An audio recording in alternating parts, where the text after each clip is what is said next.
Alright, we should be live. If that is the case, I will wait for Fox in the audience. What's up, Fox? To sound check me. I will say hi real quick. And as usual, I want to thank the patrons. John K, Andrew C, Lady Quickblood 35, Moonbed, Bobus D, Craig B, Jimmy M, Dracwiza, James C, Soulblighter, and then Macy J, Tipsy Thomas, James B, and then Wallach, Jason G, and Michael W, and then the tippers, Christian M, Orange Veteran, Sean, King of Salt. Alright, sounds good. We are somewhat delayed today with everything going on. Just let me go back into OBS and I'll start to show my ugly face here. Alright, yeah, the Ranger had a little bit of a fender bender and he is on his way. So, I'm going to talk very slowly through the first portion of this video, which is basically the Battle of Thermopylae. And, so basically I got a lot of my notes from a book, from a couple of books. The books that I'm using are Land Battles in the 5th Century. And then I'm using, what is the other one called? Peter Green, The Greco-Persian War. And of course I'm using this old book, spiral-bound version of Herodotus that I got here. And that's kind of mostly where I'm preaching from on this video. So I will be watching chat and you guys can interact with me. Hail from Northern Ireland. That's awesome. Being up in Northern Ireland. What's it like up there? Is it green? Did you guys get spring yet? We had another 4 inches of snow on Friday in the mountains, and I'm not thrilled about that. And so basically, everybody who is probably watching this video now basically understands Thermopylae and what it represented in the Western world. You have a huge Persian invasion. And when I say huge, conservative estimates usually put the entire Persian army at about at about 300,000 men, a more manageable 300,000 men. But I say that having 1 million soldiers total, or just 1 million people in this Persian horde led by Xerxes, is not beyond the realm of possibilities. One, they say that Xerxes himself, his navy consisted of 1,207 war triremes. Now, if you know anything about a trireme, it's usually 170 rowers and 30 regular crew, which is 200 men. Now, I do put the estimates of his actual fighting strength for his ships at about 500 to 600, which would mean about 126,000 active naval personnel that are most likely not slaves. At this time, you didn't have slaves rowing the vessels. You had people who were basically paid to row these ships and everything. So I estimate the entire Persian invasion force with the navy, the camp followers, the regular army at about 1 million men. And hear me out on this. Xerxes, they alluded to 3,000 supply vessels, and these vessels would not be fully manned ships. They would probably be skeleton crewed out with about 80 people on each ship. Now, if he actually had 3,000 people in the naval logistics department alone, Xerxes would have had at least 240,000 men on the skeleton crews of these ships running supplies. Now, I'm going to bring up my first map on the Battle of Thermopylae here, and this first map here, let's see here, is it this one? I think it's this one. Nope, that's the wrong one. It's the next one down. There we go. And you can actually see the red line. Let me know if that's coming up on the OBS, or I actually probably have to have screen capture up. So hold on here. Let me see. Is that map showing up? Oh, they are showing up. Okay, I can see them in the... Thank goodness for the delay. Okay, so we'll get started. So we got our map. The red line close to the coast represents where the Persians are marching down. And that black line... Let me just go back to OBS so I can get a better... That other red line parallel is the Persian fleet supporting the Persians coming down with supplies. They're going from depots. They have these huge storehouses carrying grain, anything that the Persian army might need to make this march down along the coast. He didn't march outside, inland, away from his navy. This was a very methodical march down, and they were crossing the Hellespont with, as you know, a bridge made out of old ships that they no longer needed. Now, when he first tried to bridge the Hellespont, it failed. It kind of got racked with a storm, and then Xerxes ordered the Hellespont whipped, and after they lashed it 300 times, they started again and built this bridge, and they started their march all the way down to Thermopylae, which is right there, and it's got that circle around it, which would take you into Attica. So it's a methodical march down to Attica. And these supply vessels, 3,000 strong, would be carrying everything that the Persians would need. And they would have an escort of naval ships that would make sure that, you know, to keep them safe from privateers or Athenian vessels. So as camp followers, slaves, and workers, people doing the actual work, I'm going to put that number at about 234,000 men of the main army. And as they march down, that would be their job. And not to mention offloading the ships, doing all kinds of manual labor required for the army to move. In the actual navy itself, at any given time, I'm going to say that the Persians would probably have 500 triremes ready to fight against the allied Greeks in the strait at the top of Euboea there, that island that I'm talking about. You don't really need to, you have that strait, and it's just one big long channel that can take you down around their position and everything. But you know, you go back over to the top part there. The Navy is going to try to gain access to there at the Cape of Artemisium, which is the very top of that island, and there's a dot right there where the Greek lettering is, and it's just a little white dot. So let's bring me back here and take the map off of there. As for the Persians on land, as for the crews on these ships, you know, we're going to say if they had 500 to 600 triremes to bear against the enemy, they're going to have 126,000 wartime sailors. And so that's a lot of guys right there. And then I'm going to say soldiers, a manageable 300,000 plus 100,000 reserves. Now you have some wiggle room. You know, even if I lowered the amount of warships down to 500, that's still 100,000 sailors needed for these warships held by the Persians. Not to mention, you would also need, you could use that other 26,000 men for logistical purposes. This was a very well thought out, crafted plan, and I don't think it's beyond the realm of possibility that the Persians had 1 million people in the army at this time. Herodotus lists 4 nations that drew up troops, and he goes off the list alone, not to mention the catalogs of everything that they brought. So with that, I'm just going to get back into the chat because I am going to stall for time here, waiting for the ranger to show up and everything so that we can actually begin. You know, let's see here. It was a military disaster for the Greeks. I don't know. I don't think it was a military disaster. Treachery will always lead you to disaster, but I would actually say it's kind of, the legacy itself is more of a triumph. Not to mention the first 2 days that the Persians went up into that pass just to get slaughtered. That hardly would indicate a disaster.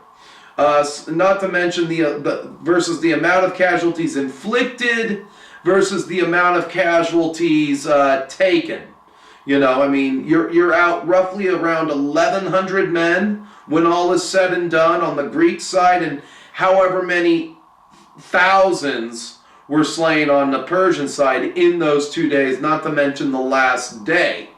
Now we can get into the first part of the battle here. What's up, Cronkite and Harrison Sanier? I'm saying hi. So Jedi, hello, and Fox. Let's get into the first part. I've got my first notes here. So you have the Strait of Artemisium that would be blocked by Themistocles and the allied contingents of ships, roughly around 180 to 200 triremes. Going up and down that channel. I'll just bring up the map again. Just going up and down the channel, not to mention patrolling down towards Attica, because they would sail around, but so you have to have these ships stationed in relays around the island and everything. All right. So, and then on land, we'll go back to our set, we'll actually bring our second map up. There's the remains of the Phocian wall, which was quickly repaired, and then Leonidas sends orders out for anything serviceable in the area, because right now they're close to Phocris and Locris, which were the two closest city-states to this actual area, to burn anything serviceable to the Persians. So that means extra timber for burning fires that you might need for cooking, any kind of animal, just any kind of housing, lodging, just burn anything that would be of use to the Persian army as it advances and it has to camp right there. And you can see that grid in red with a crap ton of dots on it. That's where the Persians were camping. You see the wall. That's where Leonidas and his defenders were camping, right there along the sides. And then you have those sheer cliff faces, just basically mapping out the pass. You have the sea on one side and you have cliff faces. And then if you see that staggered dotted line that goes all the way around, that's the goat track. Now, early on, I'm going to say that the Persians knew about the track, but it was an untested ground. You don't go too far into the interior till you have time to scout it.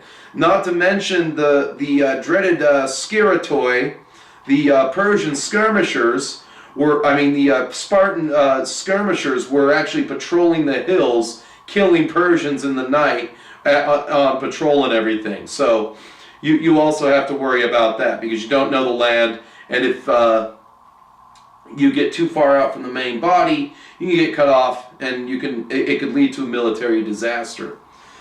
So unable to reconnect to the land army, the Persians do try to force a breach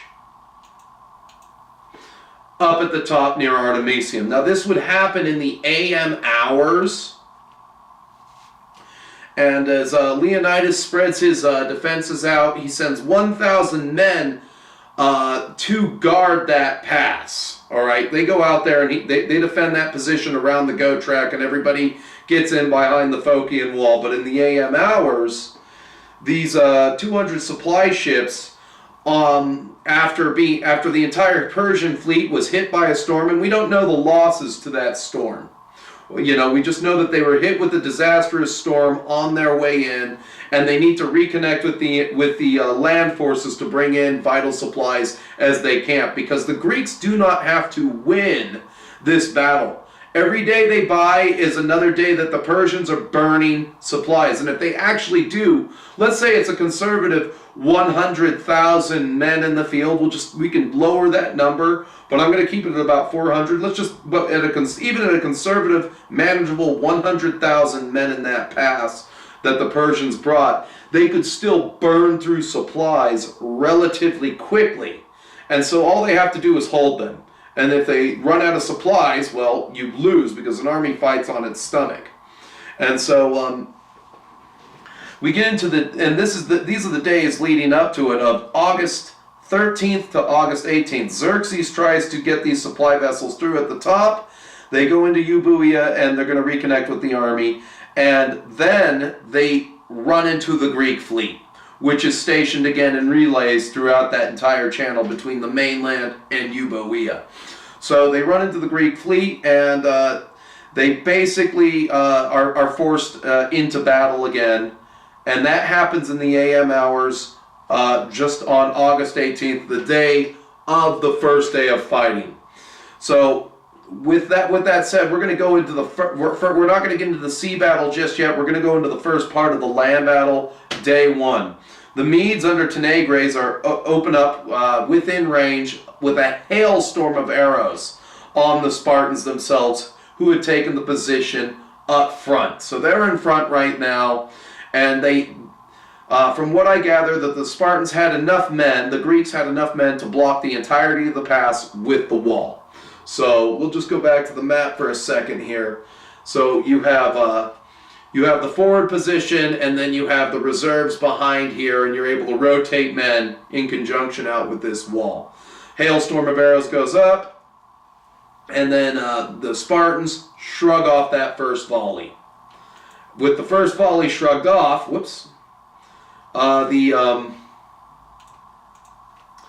the Spartans advance at a charge and engage the first three ranks of Spara, Bara. And these guys are basically armed with a shield, a short sword, and a spear. And these Spara shields are like, they're basically like a square. I'm glad I left this out. They're like a square with like a handle on top. They're meant as a static obstacle. They are a far cry from being as effective, like being an effective shield like the hoplon itself. So you set these down, they're light to move around, and then you attack from over the top of them with your sword or your pickaxe that you have or your spear. And the whole point of these three ranks with the Spara shields is to basically protect the naked archers behind. Now these guys can't stand against the phalanx. The phalanx is meant for othismos, which is pushing. They have unlimited ability to just shove you out of their way as they push.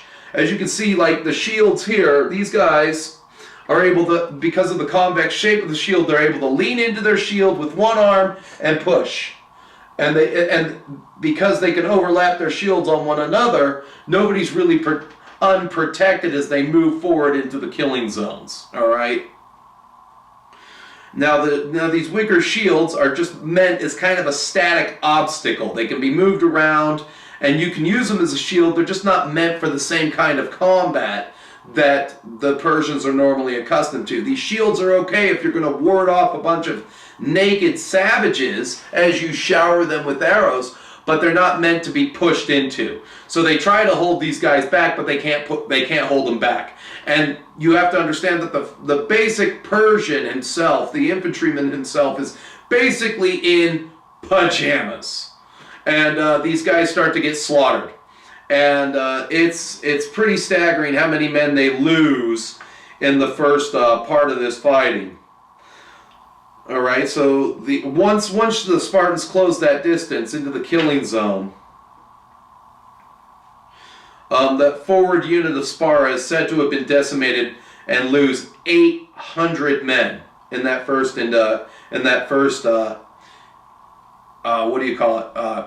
othismos of the Spartans themselves.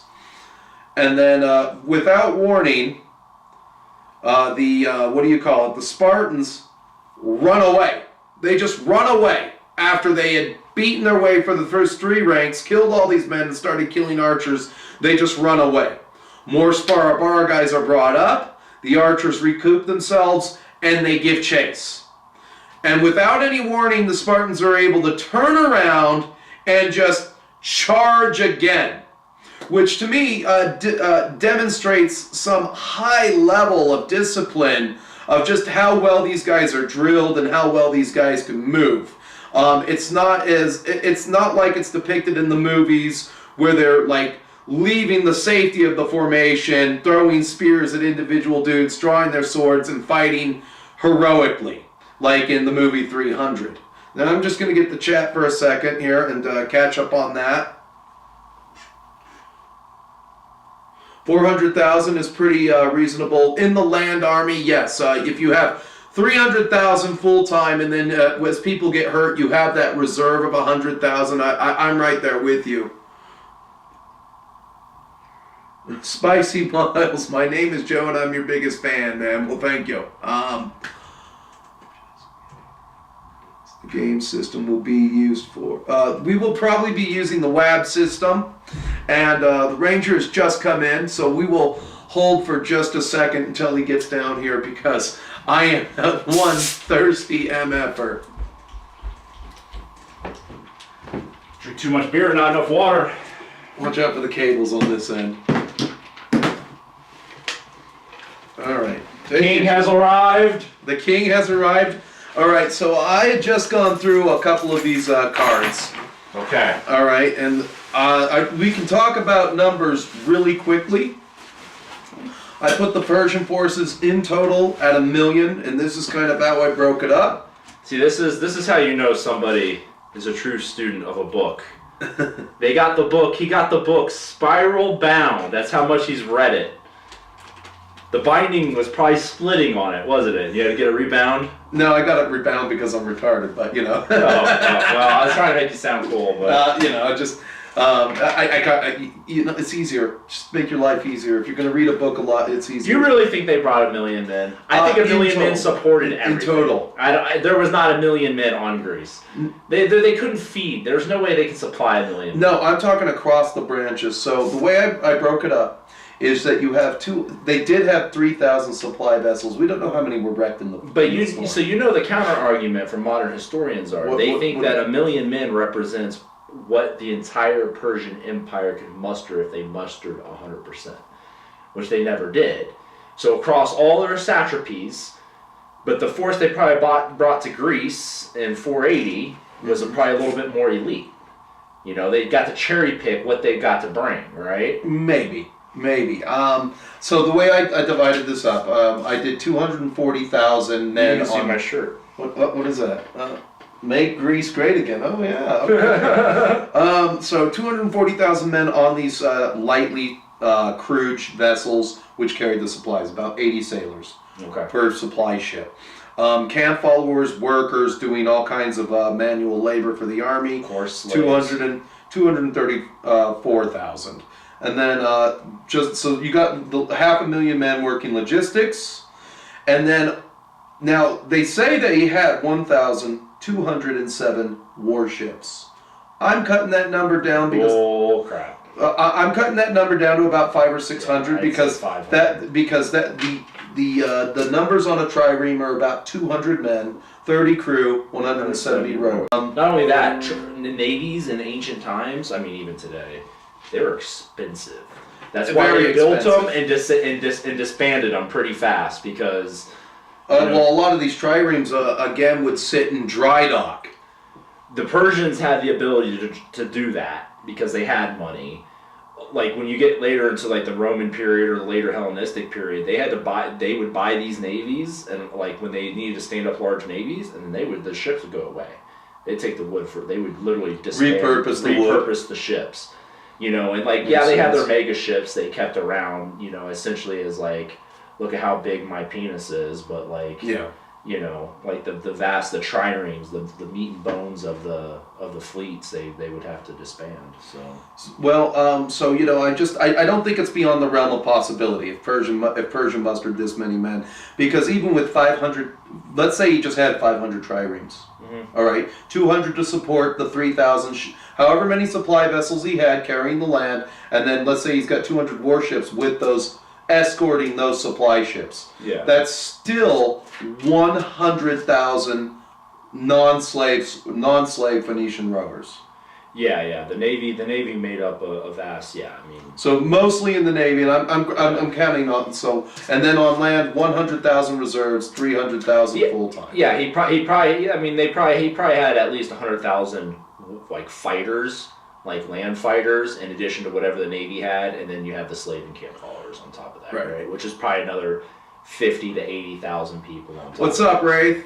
And then so basically what we got next here was I went into my map here. I'm just going to bring my map up again here. Let's go back into OBS. Oh yeah, let's see the map here. So this map was that's a good map. You had the two coming down in tandem, and I had just finished that these guys, they had just started a fight there in the AM hours at Artemisia. And then this is on day one, and we had just gotten to day one, where the Spartans had charged in to the first unit of Sparabara. I explained how the Sparabara works, And it's kind of like, it's set up like a static obstacle. Yeah. It is not meant for pushing. It's not meant for like a knight's shield or something like that. You want to go into a little bit of... Well, that's the problem the Persians faced. They weren't set up to fight this kind of fight. They were set up to fight the barbarians of, Sogdia, of Afghanistan, like and India. Naked savages. Yeah, like they weren't literally set up to fight men in bronze. So when they came across these packly dense formations of dudes armored literally from shin to head, they ran into issues because their guys, the vast majority of that, and like we still don't even know, like even their elite units, like the 10,000, the Royal Guard, how armored were they really? We don't know. We don't know, yeah. They were probably better off than the average Sparabara satrapy levy, because each satrapy would have had its own standing army essentially, and then in times that the king would, have a major effort, they would pull from all the satrapies. So like each satrapy had a little mini professional force, and then you had the levy forces, and then you had a really small professional contingent that would have been the 10,000, which were professional soldiers, and then like the nobles that made up the cavalry, right? Correct. So like the Persian army wasn't shit. It's just that it wasn't really good to fight against how the Greeks fought. And I talk about the othismos of the phalanx itself and how the shield is meant to push. You can lean into your shield, and it's durable because of its convex shape. Yeah, and it's very durable. How the Greeks built their shields, they were very durable shields, and that that had a whole other issue of over time during this osmosis, the pushing battle. Othismos. Yeah, the shields of the Persians would break down. I mean, they were wicker and they were strong, but at the end of the day, they weren't strong like a solid piece of ash or oak. They didn't use oak though on the shields. They used. Some would say pine. I think they used pine. Some said pine because it doesn't splinter. Yeah, and it's kind of a sappy wood that does hold its moisture. And then I had gotten into the first day where the let's just see here. I'm just trying to bring you up to speed here. Luckily, I've read Herodotus several times myself too, so I'm pretty. So the Spartans close the gap after that initial volley of arrows.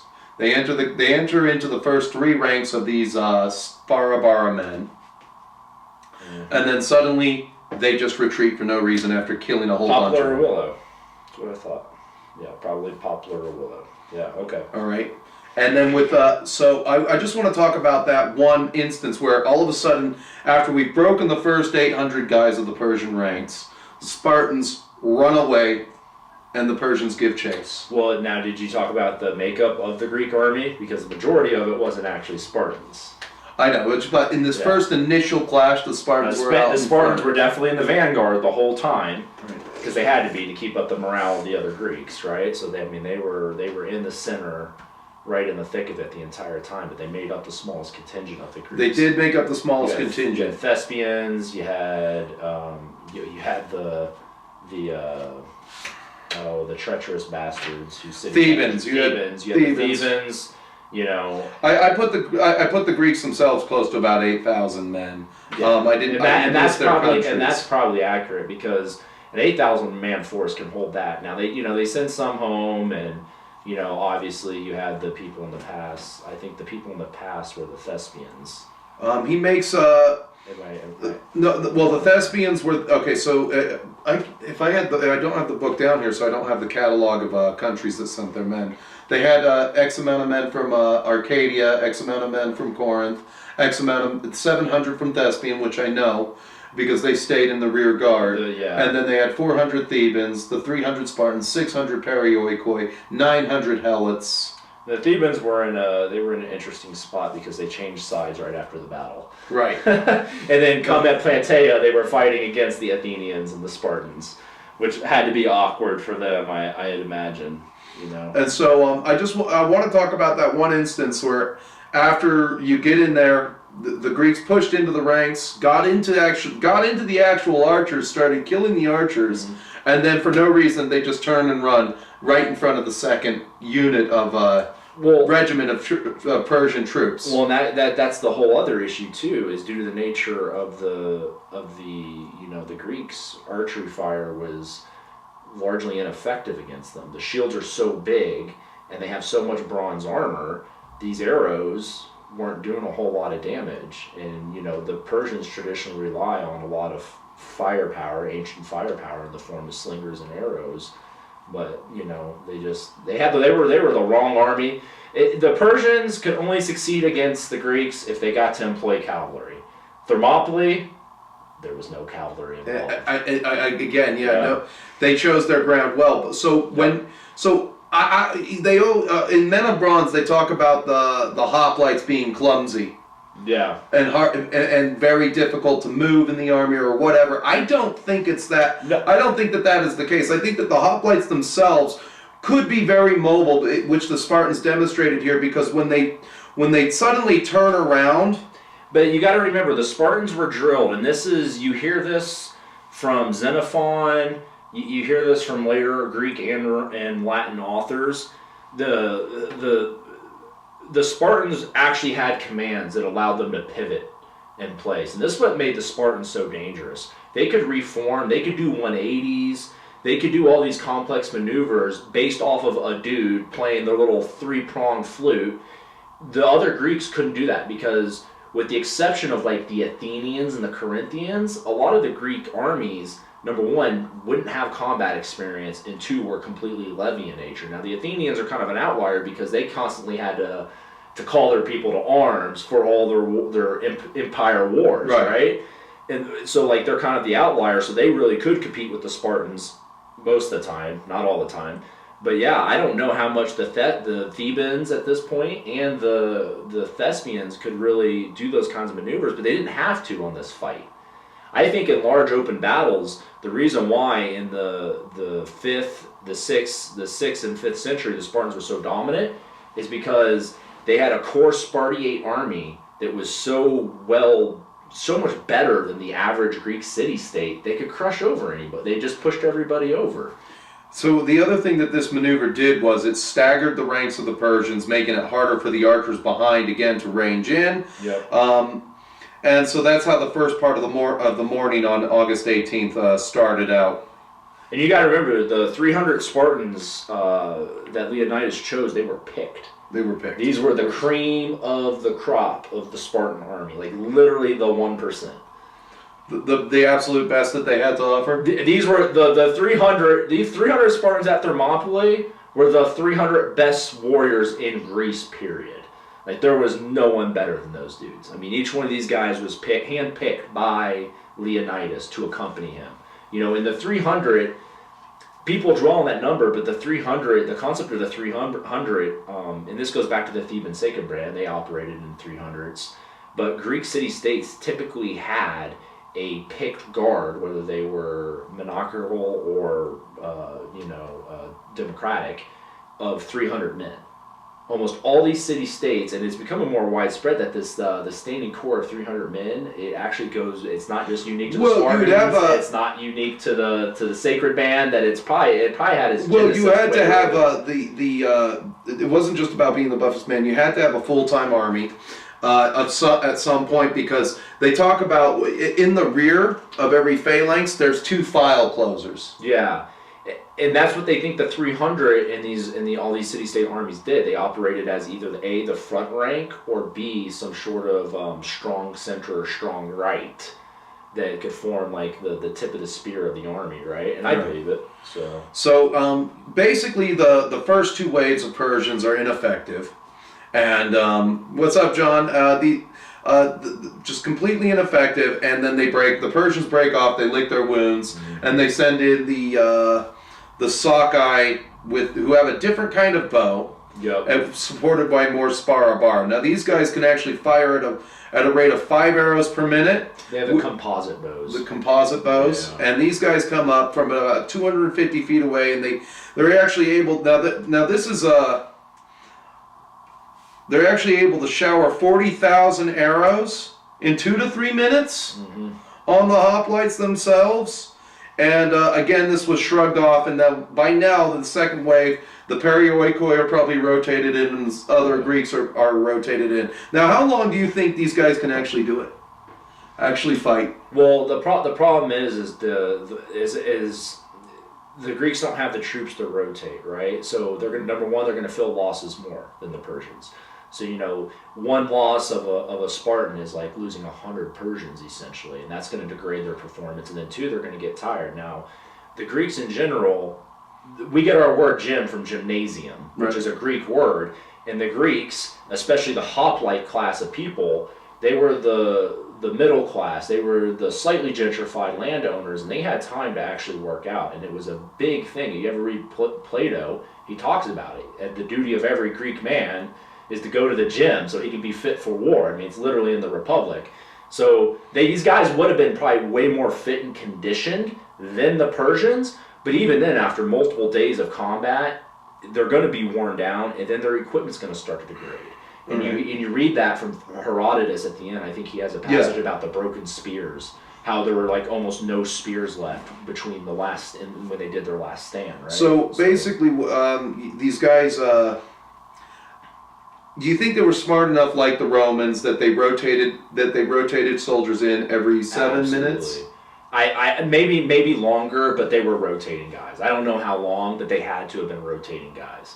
And obviously, it's these picked 300 Spartans, like we said, these were the I know these were the Giga-Chads of Sparta, who were already the Giga-Chads of Greece, so they probably could stay out there a little bit longer because they had the conditioning.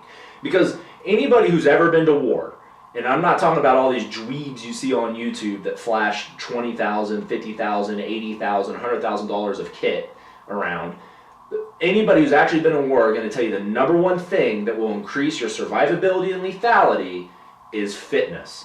If you cannot carry your equipment, if you cannot fight with your equipment, if you cannot fight long enough with your equipment, all that other shit, fancy shooting, fancy gear, none of that shit matters if you can't even get to the objective to fight. If you can't even move to get if you can't march your 12 miles in 3 hours, you're not with your kit. You are not an effective soldier. Exactly. That's what it comes down to. And the Spartans had that, so they were rotating units. How often? Who knows? I'm sure the guys had a plan. So I'm sure he was a really good commander. He knew what he was doing, and he chose his ground wisely. So again, the hoplites, so this is the second assault of the Persians on the first day. Again, the hoplites closed the 250-foot gap, and the Perioikoi this time thrusting into the Persians, starting to make more souvlaki out of the Persians. And the Perioikoi were no slouch. These guys were still, middle-class hoplites. Now, they weren't Spartiates, but Perioikoi were still on par with almost every levy a hoplite army between a city-state could muster. So, and they were equipped just the same too, because a lot of these guys were the craftsmen and the merchants. So the people who were actually allowed to leave and do things. Yeah, the people who could travel and work. So they had money for equipment. It's not like they were helots, right? Helots, they gave them a couple javelins to go run around. Around. Here's a couple javelins. Yeah, but the Perioikoi, they had bronze helmets and armor, so. Again, these guys, they get into the 3 rows of the Sparabara, cleared them out, and it would bring the Persian archer again to CQC. What do you want to say? So we know that each unit of Sparabara is 800 men, each regiment strong. Yes, so out of those first 2 regiments, I've estimated probably 1,000, 1,500 casualty rate amongst those first 2 waves. Yeah, and the problem is with the Sparabars, and you see this every time. Anytime there was a pitched face-to-face battle, you see it at Plataea, Mycale, definitely at Thermopylae. As soon as they get through the first 2 rows of spearmen, right, it's game over.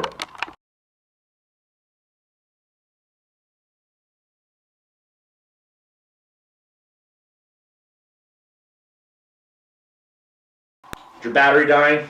I accidentally left the little one in there. I got kind of overwhelmed. That's okay. I'm overwhelmed too, believe me. When I said I had to hold myself, so I think we'll hold here. Okay. At this note right here, the Persians come again, right there at the 3rd, yeah, and we'll talk to the audience for a second here. I know Shadow and Sword showed up. What's up, Sashay? Shadow and Sun, King John. Do you guys have any questions that you want to field? We'll hold for a couple of minutes, and then we can have a little Q&A on what we discussed so far in the battle. Yes, that's a good because this is where it gets interesting, right?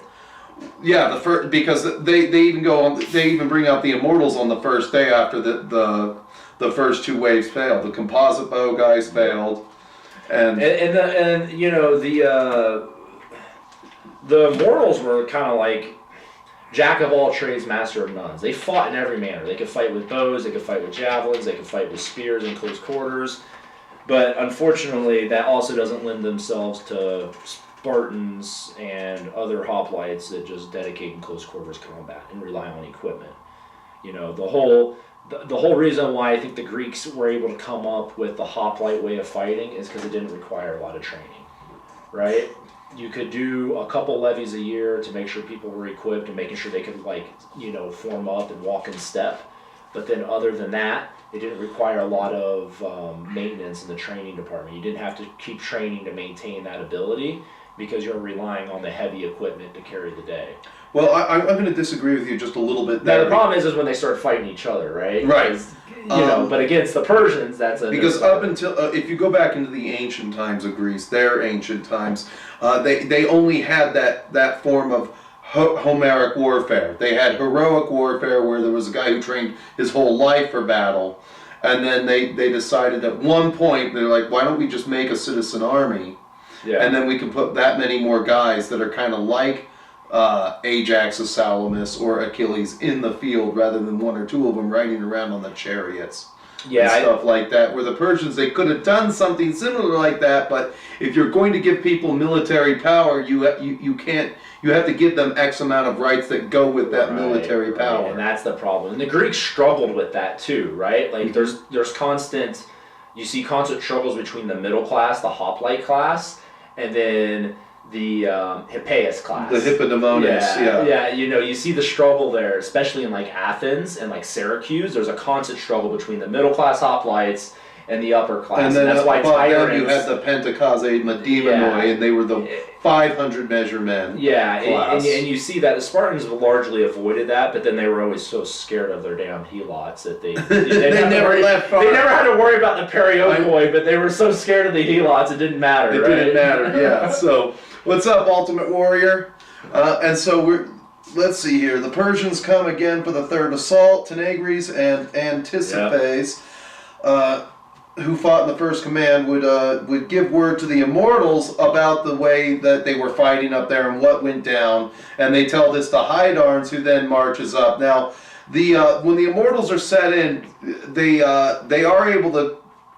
What kind of shield are they carrying? I know that some of them are carrying the spara. They could have spara bars, or they could have the figure 8 shield, the large figure 8 shield, and then a flat wooden shield. Now in my army, that's how I have I have one unit of 10,000. It's a small unit, it's a 24-man unit, but I have them with the figure 8 wooden shield. And that's how we don't know how they would have.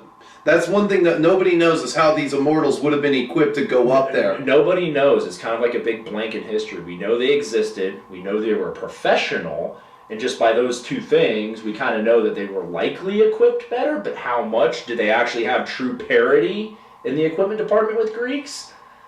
I mean, if they were wearing they could have had scale armor. If they were wearing scale armor, which would be better than just taking a full-on slash, you know, it's not going to protect you from a puncture. Yeah, it's not gonna stop a dory. Like a dory's gonna go straight through you. But you know, from missile weapons, it's gonna protect. Now the Greeks didn't have this. You know, they had some helots, but you know, the helots weren't fighting. They were more of carrying all. They were carrying stretcher bearers. Now, one thing that this is all warfare in the ancient world in the 500s. Yeah. One thing that they mention is that the helots were carrying off tired soldiers to the rear. Yeah.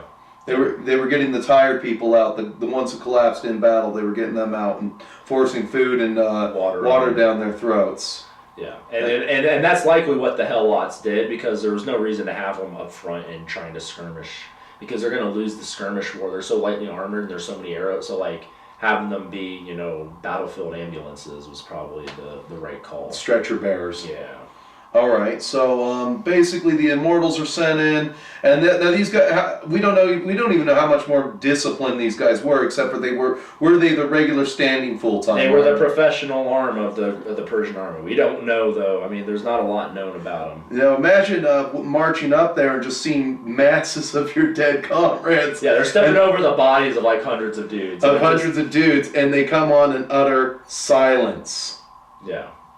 Now, what that gives, if you've ever read the Iliad, that kind of gives, in the Iliad, when someone dies, they turn gray, and they sink into the dirt. Yeah. There's a lot of that. I threw my spear at him, it hit him below the nipple, he turned gray, and sank into the dirt. Dude, the Iliad's pretty funny. The Iliad is written really funny. Yeah, I remember Sometimes they would catch that spear right into their mouth. I speared him right in the mouth. He turned gray and sank into the dirt. Well, it makes sense though if you think about it. If they have helmets on, like you're hitting them in the eyes or the mouth. Those are the only areas not protected, right? Right. So that's what you're aiming for. Again, so when the immortals come out, the Spartans come back after a brief rest, and they begin this Othismos. Now we do know that he elaborates that the casualties were mitigated when the immortals were up there. Yeah. Because they were able to maintain a disciplined mass of soldiers shoulder to shoulder, unlike their Sparta counterparts. Well, yeah, the Sparta bar. What happened is only the Sparta bars. It's only the first two guys are armed. The first two ranks are armed with spears. You got one rank of shield guys. And then another rank of spearmen, and then everybody else is light. So if you cut through those first two ranks, it's like shooting fish in a barrel. Yeah. I mean, it's like taking candy from a baby. You literally got a guy wearing linen with maybe a dagger. In pajamas. The way I describe the Persian soldiers is they're in pajamas, basically. Yeah, they're in pajamas. They have like a butter knife, and then the Spartans have like AK-47s. You know what I mean? Exactly. Like, it's not going to go well for the Persians once their first two spearmen die. And the problem is too. I don't know if you touched on this. I haven't touched war on that spear yet. is 6 shorter. feet long versus the 8 foot long dory. And so it's not the guys in the first ranks of the phalanx that you actually have to worry about, even though they can get off a thrust. Because those guys are pushing. It's the second guy. It's the second and the third ranks. Yeah. So, you might be able to walk up and take spears from the guys in the third ranks, but some guy in the second rank's pushing his spear into you to provide that opportunity. Yep. And that's where the Greek way of fighting. Now, I have no doubt the Persians, they did. I'm sure they took less casualties because they sent every guy up there with a shield, with a big ass shield, as opposed to only half their guys with shields, right? Right. So they probably did better. They probably survived better. Well, they actually talk about that on the second day. Let's see here. Okay, day 2, the Persian. Oh, let's see. Okay, we didn't skip anything. I better check the third card. Make sure. Yeah, and the third day is where things go south, unfortunately. So. Yeah, we mitigated. Okay, so I got it here. We got it here for the day 2. The Persian Navy was attacked in the early AM hours before the initial attack at the Hot Gates, ending hopes of a resupply and outflanking solution to that's why they just. If we bring up our map again, that's why they just didn't sail around and put troops behind them, because they couldn't. They couldn't. No. I mean, just give me 1 second to go back into OBS and bring up the main map. Yeah. So from what I gathered is that the Greeks, in between the channel of Euboea and the mainland, they were kind of spread out in relay contingents. And at this point, the Battle of Artemisium's going. It already went in the AM hours. So that's where we're going to talk about this for a second here. The immortals were kind of ineffective on the first day. That only resulted in fewer casualties. Persians reorganized the Medes for shock combat, their version of shock combat, and they gathered shield units only. Guys carrying, they decided we're not sending any more archers up. Don't send the Sparta bar forward. You got to give them. So they took every shield bearer that they had. That means anybody with a figure 8. And anybody with a spar, and they sent those guys up into the pass instead. Yep. And these up in the pass against the Phocians. No. They're still coming at them on the second. Yeah, coming towards the Hot Gates. Yeah. Coming towards the Hot Gates, and I can only imagine the campfire stories by now painting the Spartans as some kind of boogeymen. Well, because the Persians probably hadn't really ran into anything like this. You know, the scariest thing they had to deal with up until fighting the Greeks was probably the Scythians, right? But the Scythians fight 90% on horse, so it's a whole different, and they fight on the open steppe, so it's a whole different kind of warfare. And the Persians are actually equipped Persians to fight on yeah, horse. and they're kind of steppe people too, right? Yeah. Like the Iranian plains.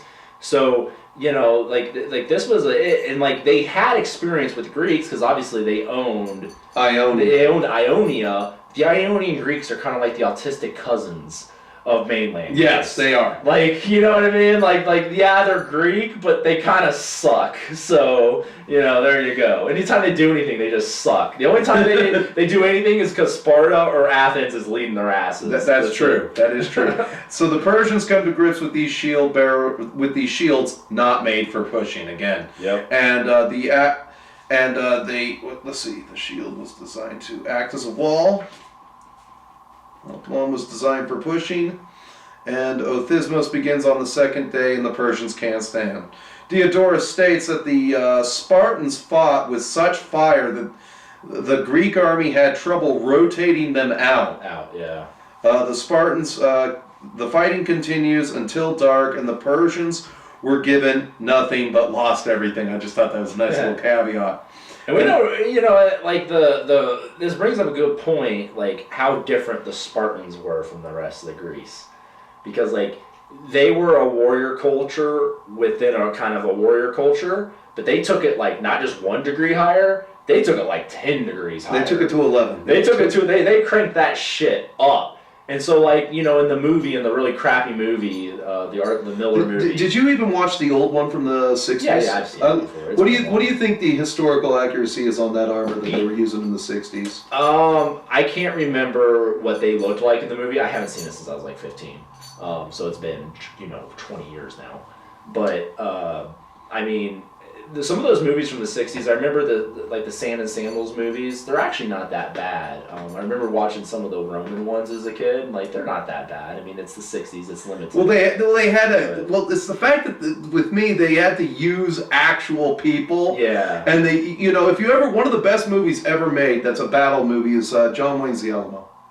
John Wayne's The Alamo he said all he had to do was when he showed up is these Mexicans would come and they fed him lunch.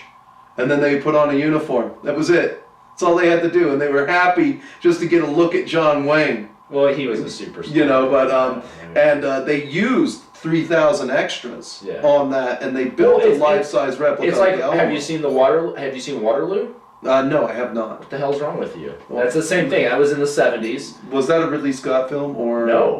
That's in the 70s. I forget who does it, but it is an amazing movie. It's about the Battle of Waterloo, but obviously there's no CGI.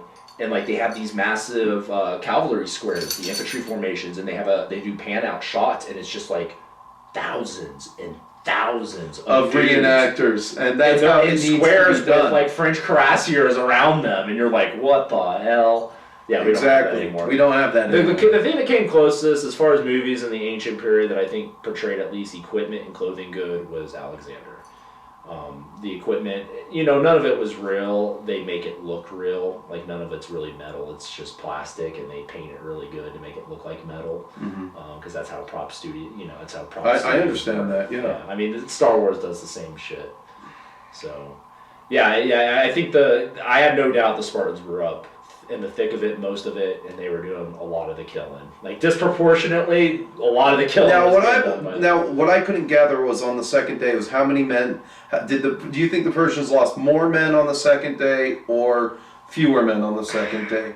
Because they don't talk about that at all. Yeah. The losses incurred on the second day, because the way I see it, and one of the things that cost the Persians a lot is, let's say you lose, your wicker shield is now useless, and you hear stories throughout antiquity of Persians trying to grab hoplite spears away from the hoplites themselves in order to hopefully that their friend beside them can get a strike in. Yeah, that's how desperate they were. I mean, it's hard because it's how much did Xerxes know, right? Because after his fleet was more or less defeated at Artemisium, that kind of like, oh crap. Did he crank it up? Did he say we need to finish this now? We can't be delayed any longer, or else this whole thing's going to that's why he started to feed men into the pass the second day. It's hard to say whether the casualties ran so they wouldn't have to feed them, maybe. Yeah. I mean, it's hard to say. I mean, at the end of the day, the disparity in casualties was probably huge. I don't even know, but it's clear the Persians got schwacked hard, and probably. Like, yes, they took the gates eventually, but it's like one of those things at what cost? And not only what cost, like, I lost X amount of soldiers, the rest of his army's probably scared shitless now of these Greeks, at least the Spartans. There was a good line in 300 where he says, there'll come a time where they start to fear my spears more than your whips. And it's true, because if you're a Persian soldier and you're like, and then you see the body disparities, because the whole and I think they talk about this, that Xerxes, I'm pretty sure Herodotus talks about this, how the Persians had to clean the battlefield up before they marched their people past. Because they didn't want, like, because morale is the number one thing in even in all battles, but especially in ancient battles, morale is everything. Well, and if their guys were already shaky, and then you parade them past the battlefield, and there's like 100 dead Greeks, and like 10,000 dead Persians, they're really going to be shit. I don't think that their normal army was that stupid. It is said that Xerxes leapt up 3 times in anguish for his men on that first day. Yeah. But they don't go... Peter Green, Herodotus, and Warfare in the 5th century, they don't go too much into detail on that second day and how many men they might have lost. Because at the end of the second day, we do know that Ephialtes tells Xerxes about the goat track around the Spartan position. Treacherous bastard, not a hunchback though. And Hydarnes and the Immortals are sent into that pass. Now this is where I don't get it. The Phocians dropped the ball. Was there any intel sent to the Phocians in that position of guarding the rear protection about how easy these guys were to kill, how easy it would have been to stand against them? All they had to do was just get in front of that track where they were going, because even the pass, they were marching up a narrow pass and they were in column, for Christ's sake. I know, and here's the thing. I'm sure Leonidas, he put his weakest forces up there. He knew who was his strongest fighters and who was his weakest fighters. And even with them being the weakest fighters, they were still. I think if they just, I don't. It's like there was no message in between. Like, hey, if you see these guys, and that's what just charge them, because they can't do. They can't. They suck. They suck. But I mean, the Phocians got spooked. They thought people were around them, and then they didn't even put up a fight. And they're like, well, they just retreated to a hill, and the Persians just lined up archers and kept them at that hill. Yeah, I mean, they were as they marched through in column. I like to think of the Phocians like that black dude from the inner city who finds out his baby mama's pregnant, and he's like, I'm out of here. And he's like, Air Jordans, I'm gone, baby. He goes to Freedom Town. Yeah, he's gone. Like, she ain't getting no child support. She's getting nothing. All right. Oh, we got a historical doppelganger in here. Waterloo had 15,000. I know, it is crazy. You gotta watch it. It's free on YouTube. Why do you? I'll watch it. I'll watch it. Trust me, I'll watch it. You'll love the movie. Napoleon's character is so awesome too in it. Okay. Wellington's great in that movie too. They're both good. What would you? Is this a 70s? Yeah, it's like 76. When they could still make movies. When they still made movies worth of shit. Yeah. All right. Yeah. So Leonidas changes his rear guard strategy, sending all. Oh, he then changes to the rear guard strategy, sending all. Yeah. Anyone who wasn't a Spartan was going to go home, and then the Thespians, they wouldn't go home, so they decided to stay. Well, their city was destroyed, so they were like, what are we going to? We're going to go home to what? Our burnt out houses. Yeah. And then they also forced the 400 Thebans, so it was what is that? 900 plus 700, so that's 16. I mean, this is a classic rearguard action. I mean, Leonidas recognized fast that it was done. The gig was up. But they still had to hold enough to let the majority of the force escape. And the reason why the rest of the Greek states. Now, the reason why they had to fight this rearguard action because if these hoplites escape, they not only get to go home and basically say, hey, these guys are kind of soft, but this holds the armory up and keeps the cavalry from being unleashed on the plain. Now, like at Marathon, I would have think that the roads used would have had felled trees next to them, and if they had to get out of there, they would have been able to do a very methodical retreat. Yeah. and mitigate losses. I'm sure they had. I'm sure they had a plan to move. I don't doubt it. It makes sense. You just don't box yourself into a corner without any sort of plan. Like, that's kind of standard. Although the stories I've been hearing from, the Ukrainian war and how the Ukrainians and the Russians sometimes, both of them, how they do things is like, what? What? What? I have a friend that's over there fighting for the Ukrainians, and he tells me shit, and I'm just like, whoa, like, whoa. Shit. Yeah, it's just like mind blowing shit.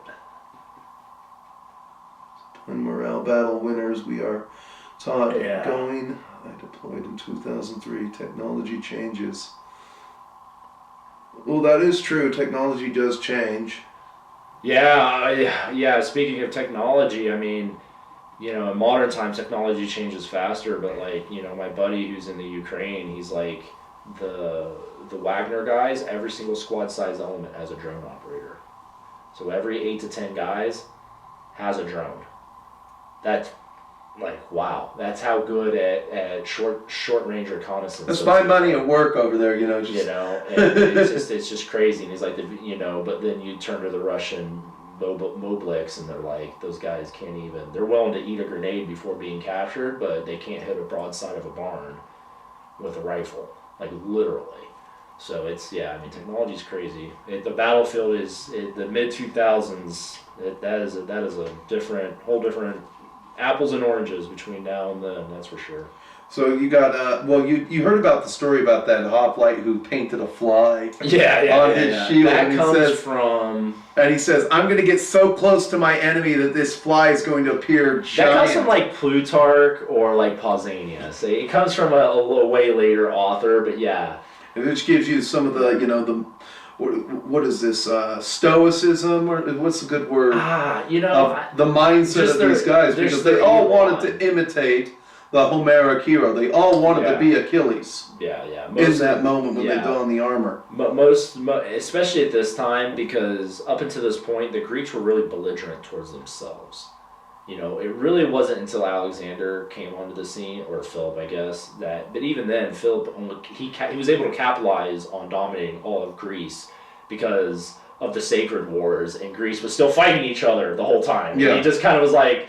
He was kind of like that dude waiting. Kind of like Pac-Man. He's just like letting them kill each other off, and he swoops on, and he's like, "Haha, mine now, bitches." So we come up onto the third day. Leonidas takes his men into the wider part of the pass to be 100 shields across, 12 shields deep, to meet the Persians in front, because they know the gig is up. The Greeks charge through arrow fire, come to grips with the Persians, then the first row of shield bearers, and destroy the initial charge, followed by Othismos. Othismos that moves more of them into the second rank. So as they push into the second rank, but this time shields are probably broken. Well, no, we haven't gotten that far yet, because I'm actually going to take us into. When do I take us? This is it. This is it. This is the last day. Okay, so we've gotten into the last day. Yep. This would cause a panic among the Persians, which would create a crowd crush, and this first initial charge out by Leonidas. And then how do you think the Persians had issues with that?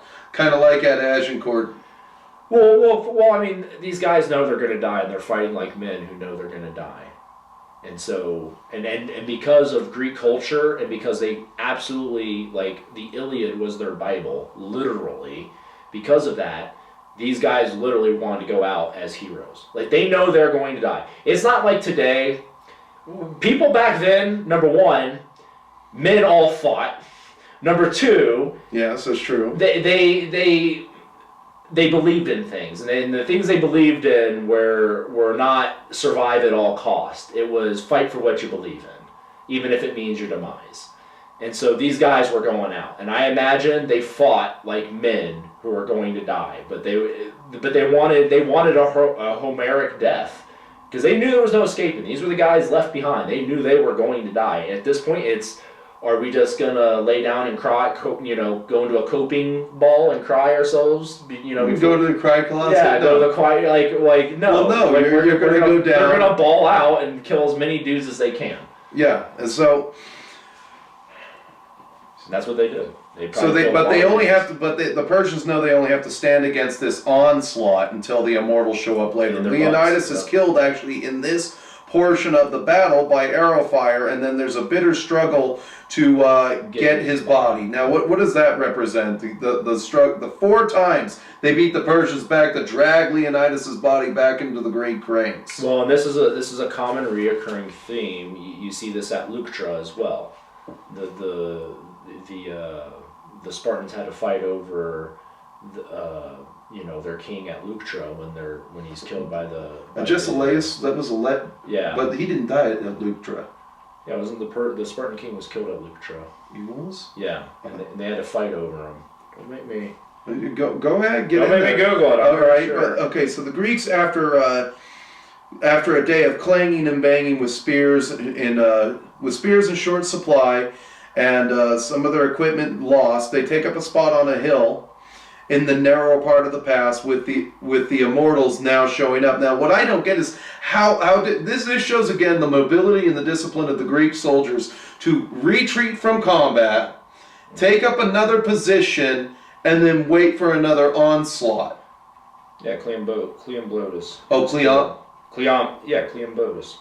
Okay, yeah, it wasn't. No, Agesilaus was also king at that same time. Yeah, yes, he was. Yeah. All right. But yeah, he was. Yeah, he died. He died at Leuctra.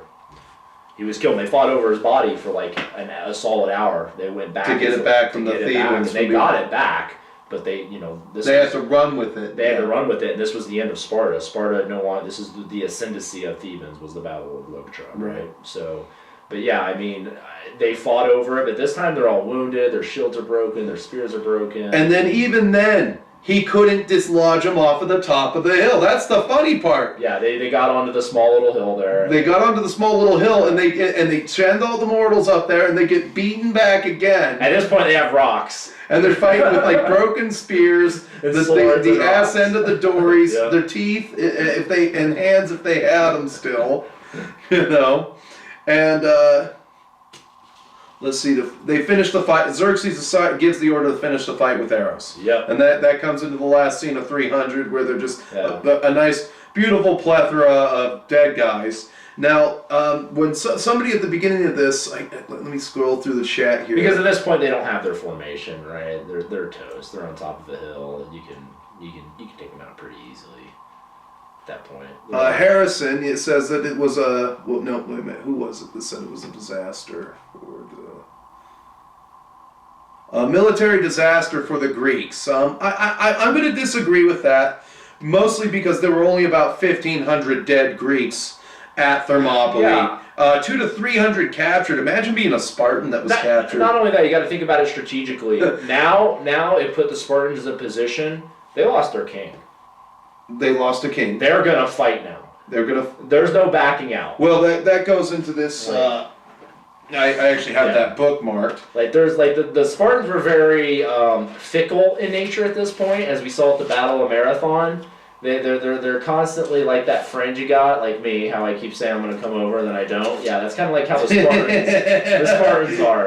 Okay. But now that freaking Leonidas is dead, they're like, well, shit. Now we gotta go. We're going full tilt into this. Hear your fate, O dwellers in Sparta. The wide spaces. Either your famed great town must be sacked by Perseus' sons, or if that be not, the whole land of Lacedaemon shall mourn the death of a king in the house of Hercules.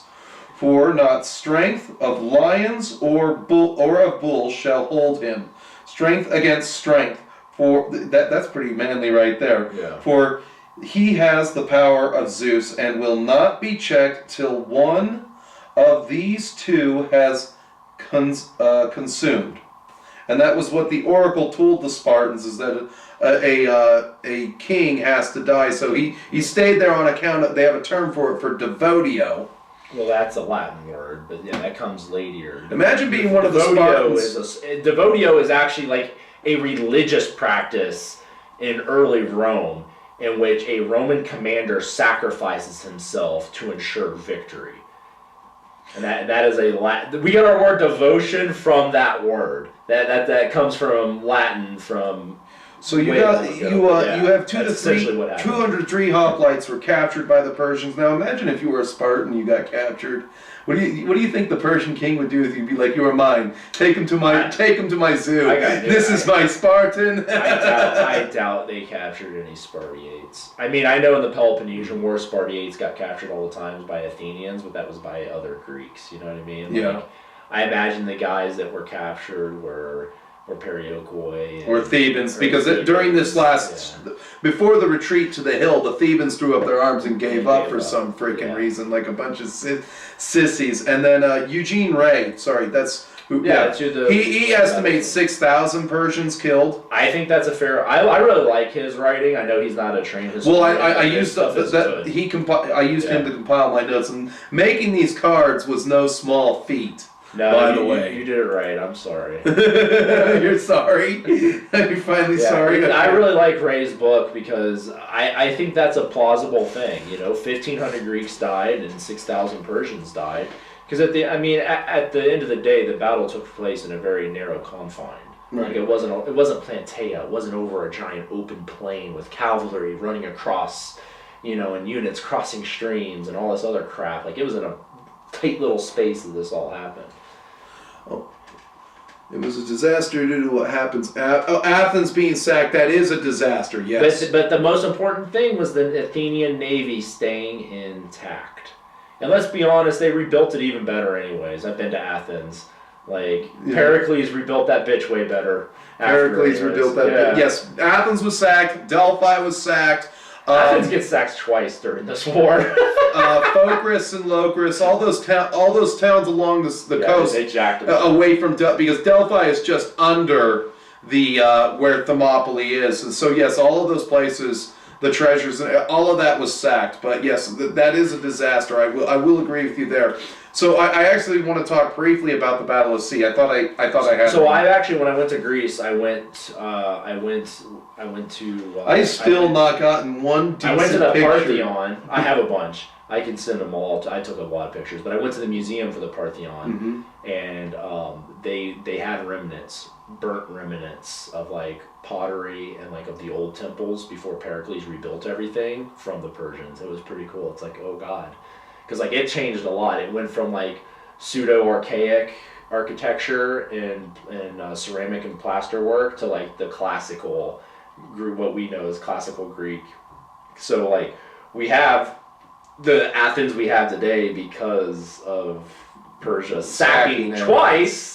Not once. They came back and did it again. Let's destroy this town on the way out. But they rebuilt it, and to be fair, at the Parthenon, a few Greeks did try and resist, but it was just a few of the poor people who wanted to stay. And they talk about those people who jumped off of cliffs and everything, So I want to talk briefly about the Battle at Sea, August 16, 17. Xerxes sends 200 ships around the north of Euboea with hopes of linking up with his land forces. Yep. And it's critical because the campaign, that's the problem with the Persians. This is a two-pronged effort. And if any one of the prongs fails, the Greeks over. It's over. It's over. The Greeks, under the cover of darkness, scuttle away to avoid being caught in a pincer wrecked by a storm prior. Some of these ships would be in need of repairs, so they did where the Persians up north. From what I gather, the Persians were allowed to enter in certain parts, and they parked on the coastline to make repairs to their boats, which kind of scattered their forces, and they were going to try to link up with the land forces. Knowing this, Themistocles argued for an all-out attack, knowing that he could get the squadrons in piecemeal. Yeah. With all 180 ships that he had at his disposal. And the Navy was the finicky thing, because not all the Greeks... No, they would disagree constant. Well, let's vote on it, He's like, our city's getting burned, bitches, let's go! We gotta go. And so the night of August... this is what I recounted in the very early part of this video. The night of August 18th in the AM hours, the Greeks set out for the attack with the Persians strung out along the various makeshift harbors. The Greeks meet up with the Persian ships using a Diclops maneuver. Now, do you know what that is? No, I don't know what that is. Okay, so they basically meet the Persians. I mean, die is the Head word for two. So. On in a straight line with their ships, as the Persians are basically. We'll spread the Persians out like this. One. I know what happens at the battle. 3. I just didn't know what the word meant. So and they come. The Persian ships have. So we'll put the flagship up front, and these are all the Greek ships right here in a straight line. Now they charge through, basically one, and all that first ship has to do is go after the oars of one ship. Yeah. All right. Now any ships attempting to help the sister vessel is now opened up to a ramming from any one of the ships in file, and they charge straight through in a straight line. And when they've done charging, the Greeks then form up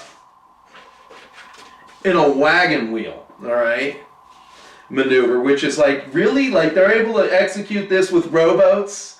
Like, that's what made, because the core of the big core of the naval force at Artemisium was the 200 ships of it was Athenians, and these guys were drilled. The Athenians put all of their heart and money into their navy, and they paid their rowers the best, and their rowers were actual citizens and not rowers on mercenaries. Both sides were not slaves. The guys even the rowers on the supply ships. They weren't slaves. These because if those guys, let's say they were slaves on the supply ships, if they got loose, they're taking their ships elsewhere. It's done and it's over. So, and one of these ships to be able to execute, especially the warships, be able to execute these intricate maneuvers, like in a very short period of time, they weren't slaves. These guys were trained to be rowers. These guys were professional rowers.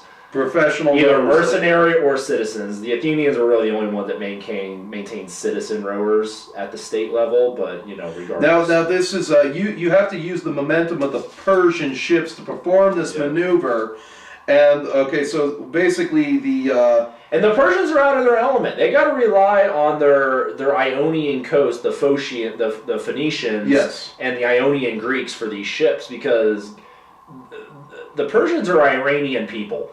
They're landlocked. So they're relying on other cultures to lead and the Phoenicians themselves, not being a wayfarer people their whole lives, aren't slouches when it comes to running and shipbuilding. I mean, the Carthaginians are a great example of that. Like a missile, the flagship rams into an enemy vessel in the side, shearing off its oars. Then we can just, let me see here, I'll put that back down there. Once you get the oars, the ships essentially rudderless. Well, they have to switch them over, and that takes a minute. It takes a minute. The next ship can then press through and break another enemy vessel's oars. And that was the whole point of the maneuver. You approach them in a single file line, but this wouldn't have worked if they were a line of two. Yeah. And the Persians just weren't on that anytime soon. And then the only way to counter this is with a double line. Any ships in the opponent's line turning to help the sister ship would expose themselves to a ramming in the flank, which isn't good, because we know that the Greek triremes had a beak on them for ramming, for that specific purpose. For ramming. We don't know how many or if any of the Persian ships were. We don't know that. We do know that the Persian ships had more Marines on top, which probably would have been archers. And they would seek for a boarding action, not a ramming. Yep. And then they peeled off raid. Okay, so this is where it gets cool. The Greek ships, using superior expertise, countered, and this is where I got into Peter Green. Countered the head hodge maneuver by peeling off raillery into a wheel/circle formation called a kyklos, which is the Greek word for circle. Circle, yeah, cyclops. And at this time, in this circle, they could shoot off one at a time at the Persian vessels like a missile as they turned about and then come back in. And then that way, that kept them mutually supported. So if one ship got in trouble, another one could go out and aid it. I mean, it was smart. I don't know how or who the hell thought of that, or if that was a long-standing tactic. But even though this fight wasn't decisive, Themistocles was still able to carry off 30 Persian vessels. Like, what did these guys? It didn't destroy the Persian navy, but it did two things. Go back to the morale. It told the Greeks that, oh God, we can beat these guys on land and we can beat them on sea. So it raised Greek morale. And 2, it lowered Persian morale. And this all happens on the first day of the opening of the fighting. We're done with talking about the Thermopylae part. We're just talking briefly about the sea, the fight at sea. And then on the day that Xerxes launches his attacks at the Hot Gates, after 4 days, they waited 4 days. That's the 13 to 17. They waited the 4 days, and they were burning supplies the entire time.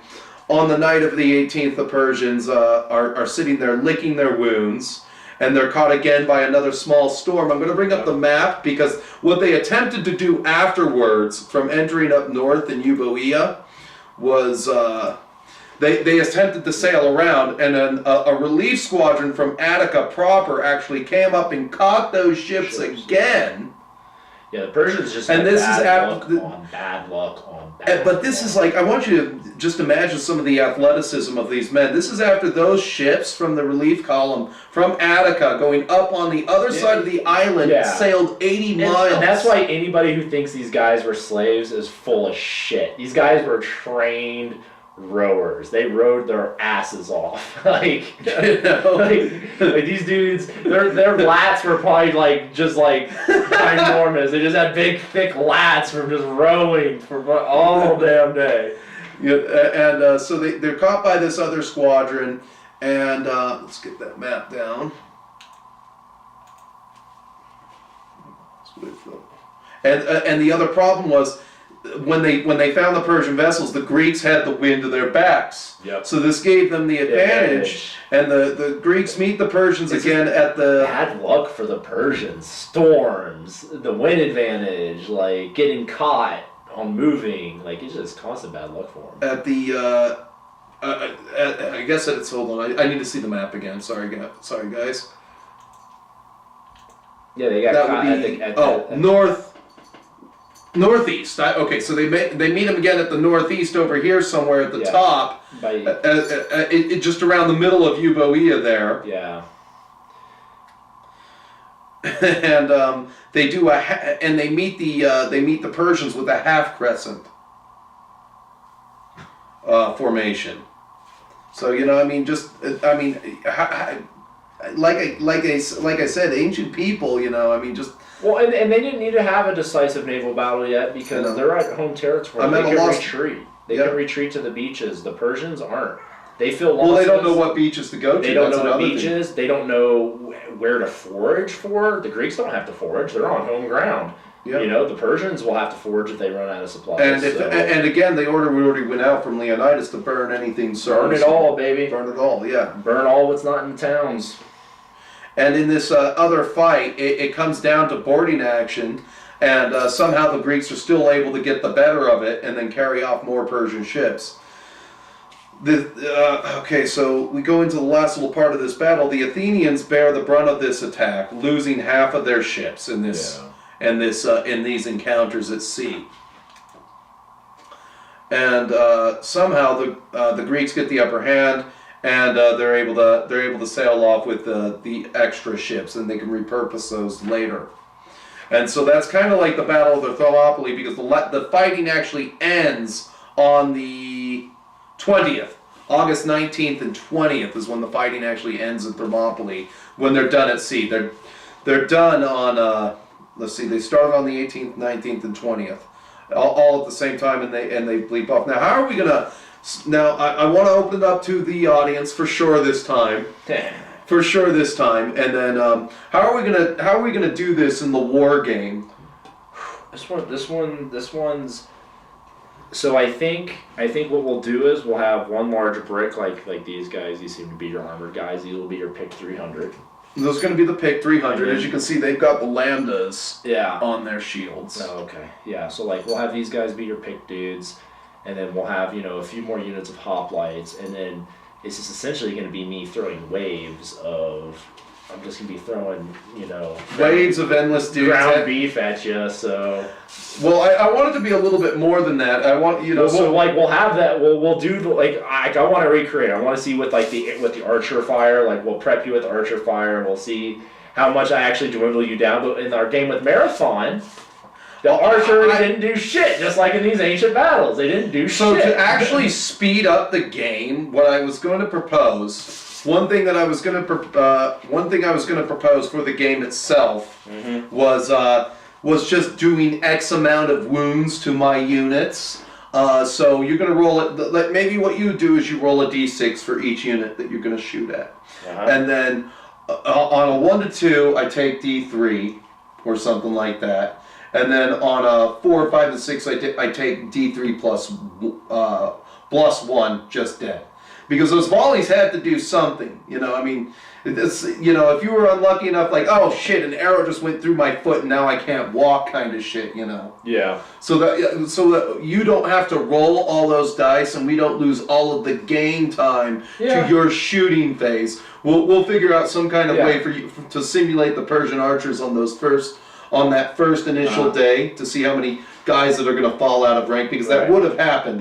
That you weren't 100% safe. No, you were about I'm going to say 85% safe from the arrow fire. And some guys would have taken wounds and they were still able to fight, right? They just taking an arrow to your thigh, you're not out of action, but you're degraded a little bit. So. You're degraded a little bit, and so that's one way I'd like to set it up, where it's like, okay, my volley's going to shoot again. It's going to go here, here, and here. You pick up the 4 units, and then you roll a dice, and then that'll determine the amount of guys who fall out. And I just remove them as casualties. That way you don't have to pick up 30 or 40 dice. I'm okay if we simplify the shooting. That's fine. I'm cool with that. And then because I would like us to kind of fight these days, basically, and then like maybe a scenario like how do we hold for the body of Leonidas and everything. Yeah, no, and I think we should have it in phases. We might want to fight it as 3 small battles within themselves: day 1, day 2, day 3. And we can do it all on the same day, but reset every day to see how, based off what's, because obviously I have a feeling it's going to, just like, more or less, the Battle of Marathon we did played out according to history. That was hilarious. It was pretty hilarious. And we even had Cav in there. I wasn't sure if even Cav was evolved, but we went ahead and threw it in there, and it still didn't matter. At the end of the day, there wasn't enough room to maneuver, and as soon as you got into contact with me, it was game over. I have a feeling it's going to be like this. Now, you are bringing Immortals this time, right? Yeah, I have Immortals this but time. only 24 of them? Only 24, but I have tons of Spearmen. Don't. It's a 450 miniature army that's painted. So you got your 450. I'm at 377 Greeks total. Yeah. What's up, Von Katerina? And then let's see here. I got to read this comment. Archers aren't supposed to inflict. Yeah, they don't. But it's all dependent on who you're fighting. If you're fighting naked barbarians, archers are going to be quite effective. Yes, or if you're using the longbow, or if you're using the Mongol compound. Yeah. That's going to be it's going to be incredibly effective. So like I said, I think simplifying the shooting phase and you doing X amount of wounds based on a dice roll, like it's on a 1 to 3, it's D3, and then on a 4 or 5 or 6 is D3 plus 2 or something like that. So it's like, you roll. So it's like, I just take 3 guys out. Yeah. That way you're not shooting. Yeah, that's fine. Yeah, I'm okay simplifying the shooting, and I think we'll just go through it. And obviously your forces are going to be what they are. They're going to dwindle, whereas I'm going to be able to just keep rotating. You're just going to keep bringing guys on. Yeah, me's just going to be there is a scenario in the Warhammer Fantasy rulebook called Last Stand. Oh, really? That we might want to look at. Yeah, we might want to look at that. Let me grab that real quick. We actually might want to look at that Last Stand real quick. Did I have that book down here? No, I have to get it from upstairs. But yeah, let's read some of the comments here. Yeah, morale is everything in these ancient battles. It still is today. When you have a morale break, it's usually game over, right? And that stands true today. Maybe not as much, because today we're just, due to the sophistication and the manpower availability, you can rotate people in and you can do things that way. But in ancient times, in medieval times, morale was everything. If the morale of your army broke, it's not like you could just rotate a fresh brigade of troops in from from stateside. That wasn't going to happen. You were stuck with what you had, and if the morale broke, you're done. So I'm interested to see this last battle, this last stand mechanic, because this might be cool to do to simulate Leonidas' death. Battle for the pass. I have to find it. Meeting engagement, blood and glory, battle 6, the watchtower. Dang it. I'll have to, oh! I know where it is. I grabbed the wrong book. Give me 1 second. It's in the big book, isn't it? It's in the 7th edition rule book, actually. So, you know, at the end of the day, the Greeks did what they did. They never really lost a battle. Yes, Athens was burned down, but they didn't lose that much of their population. So the city was burnt down, but they were able to rebuild it. And if anything, Athens comes out on top the most from the Persian wars because they gained an empire. You know, they invested so heavily into their navy, and eventually the Spartans kind of act like spoiled 16-year-old girls and say, "We're done, time to go home." And the Athenians are like, "We're here. We'll leave the rest of the Greeks." And they ended up kicking the Persians all the way off of Greece proper. You know, like the Persians are not in Europe anymore, and that's all because of the Athenians, not because of the Spartans. You know, the Battle of Byzantium is an Athenian effort, and that was the last Greek city they liberated. After magic. So I think the Greco-Persian wars, the Athenians come out on top. The Spartans actually come out a little bit degraded because it's kind of, you know, they're always trying to match the glory of Athens, and they never quite can do it. And that's evident in the Battle of Mycale because the Spartans are so scared when the Athenians finally break the Persians. They're like, "Oh God, we better hurry up with our flanking maneuver because the whole battle is going to be won and we're not going to see a single drop of blood," just like at Marathon. You know, now at Plataea, they both fought pretty equally. But once again, it was the Athenians that took the brunt, though, because the Athenians had to fight the Thebans primarily. Oh, So- there it is. The last stand scenario. So yeah, so at the last part of the battle, I can actually deploy on this. Hell hill. yeah, we should do that. That could be the hill, and then I'll hit you from two sides. And you can hit me from two Yeah, sides. that'd be great. Yeah, we should do it. I like it. No, I don't know if this will be. This could be like the last game, so we should do this in game. So we'll have like day 1, day 2, day 3. Well, I think day 1 can be day 1 and 2 can be the same game. Yep. And then the last game could be. Now it says here. No, well, we would have to do it by force. You would be expected to bring 2,500 points worth of Persians versus my 1,250 point Greek force. I'll be hitting you with a 2-to-1 ratio. A 2-to-1 ratio. Yeah. There you go. Yeah, I think we can do that. So that actually sounds really cool. I have to move all these bookmarks to over here. But there was the last stand scenario, and I just thought, I think there's a way. I mean, you're basically there's no other special rules. You're just adopting a deployment on a 6x4. And then you're also defender goes first, but I don't think I'm going to be moving where I have like Persians on two ways. I only get an 18-inch zone around me. Well, it's going to be able to simulate how many men did the Greeks actually get to kill in the final hurrah. On the final hurrah. Because I'm just going to zerg you. I'm just going to go all in, and whatever you kill, you kill. All right, you can. Oh, is that what is that? Zerg? Is that a race from War? What is that called? The video game. I can't. I know what you're talking about. Oh hell. StarCraft. StarCraft. Yeah. I never played a game of StarCraft. I did. I loved that game as a kid. All right, so I think 2 games, kind of back to back. Yeah, maybe. So, does anybody else have any other questions that they'd like to voice out before we end this? Because we've already talked about the game. And you said, hold on, you also said you had some advice for me on painting this. Oh, are you going to show it to the people? I'm going to show it to the people. Yeah, I mean, I think the Persians, I think they ran into that in any time they fought against the Greeks or Macedonians with battle fatigue. I think. Whoa! Move that. I haven't even seen it since you done it. You sent me one photo. Picture. Now we have a battle map. Move that mouse there.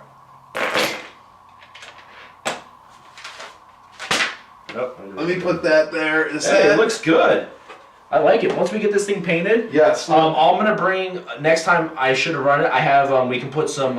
I have some flocking shrubs. We can just put on the top of it and make it look like just some, dress it up a little bit with some green flocking. Yeah, shrubs. that stuff it dries really quickly. Was there enough? Did you go through all of it? No, there's some right there. Oh, you saw it. Back to you. Great. Oh, don't worry about it. I'm sure I'll be using it. I'll be using it for you. I like it. I think it looks like so rock. that's the sheer cliff face, and it's flat enough on top, like we said, to put bases on it. Well, there's nothing you want to put back. Yeah, I know. Well, I'm talking about for other games, not for this game, but like we can repurpose this, right? You can repurpose it. Yeah, I mean it's flat. I mean, but it delineates you. So here's that hill, basically. This is be the last stand. And then you would have the wall. You haven't built the wall yet, have you? I've built them. I haven't painted them. I just haven't painted them. I just need to paint them. Yeah. So there was that. Yeah, I just wanted to show that off to people because he brought me the paints, and I'm like, is that enough gray? Are you sure that's good? Yeah, use up. Okay. Yeah, you can mix them. Use up the. Feel free to kill the rest of that. Whatever you need. And anything else. I just went to Hobby Lobby. They're like $8 a tube. All right. And it's a lot. It's great for terrain because you don't want to use those paints. Duh. You want to use those paints, and you'll have to thin them. You'll have to thin those a lot because it's like straight up like paste. So yeah, it looks good, Jonathan. Thank you for doing the plastering. I was supposed to come over and help him do the plastering, and then that's why we were joking. That's why I was joking. I was like, I was supposed to come over, and then I canceled on him. So. Oh, you canceled on me. You were trying to get out of it again this weekend. You were all like, I thought I was. Here's some big brother advice for you. Well, on days where we have to do stuff together, you get up at 6 a.m. and you go to the gym. You own a wife, don't you? Yeah, but you don't understand. I go to the gym with my wife. Yeah, but it's called time management. Yeah, but see, that's what I don't. I actually enjoy going to the gym with my wife. And we can only go during daycare hours, so that's kind of the. Plus, I can't go to the gym. I have to have a little bit of recovery time for my leg day. From your leg day. My leg day. The truth is coming out. My leg. If I woke up at 6 a.m. to lift, I'm only getting 20% of the juice out of the workout as if I had waited and woken up at 8 to go lift, because that extra couple hours of sleep makes a huge difference, believe it or not. So I have to do it that way. I'm sorry I didn't plaster the mountain, but you did a great job. You did it. I couldn't have done it better. The mountain that was actually a handful doing that plaster, because it would hard that plaster. It seems solid. The hill seems solid. It hardens into knobs and balls as you try to spread it on. So you're just like I was hurrying the entire time. I was actually I might take the plasters because there might be something I want to do. I was almost breaking into a sweat. So you have to work quickly. It dries that fast. I've never used it. It hardens. That's the problem. Interesting. It freaking hardens up on you. It looks great though. Give the name of it. It was the. This is Luke's APS modeling compound, and this is what he uses for mountain textures. I like his stuff. His product is good. I use all the basic stuff. So now. whatever you take that with you. But I was just letting you know, if whatever you're gonna do plaster wise on this piece of terrain, do it quickly. Do it quickly, spread it quickly. I would use a porcelain ball, because unless you have a disposable plastic one. I was mixing it up here. I was mixing it out of a big bowl. Yeah, I'll use and I also got caught by the police with this. It's like, what do we got here? Flour looks more like cocaine than this does. Flour looks more like. Let me just take that. Yeah, the mountain looks great. I'm excited. Yeah, and after this, and I'm literally painting the last unit of Persians right now, and technically that's kind of that's for the Alexandrian period anyway, so it doesn't really matter. So the Persian army's painted. We can do all the battles at this point. We can do all the battles. So I was thinking after. I did not put you out. Now you just want to be the center of attention. You don't go into my friend's lap. His cat's a little hoe. He's not a hoe. He's like, love me. So you got the.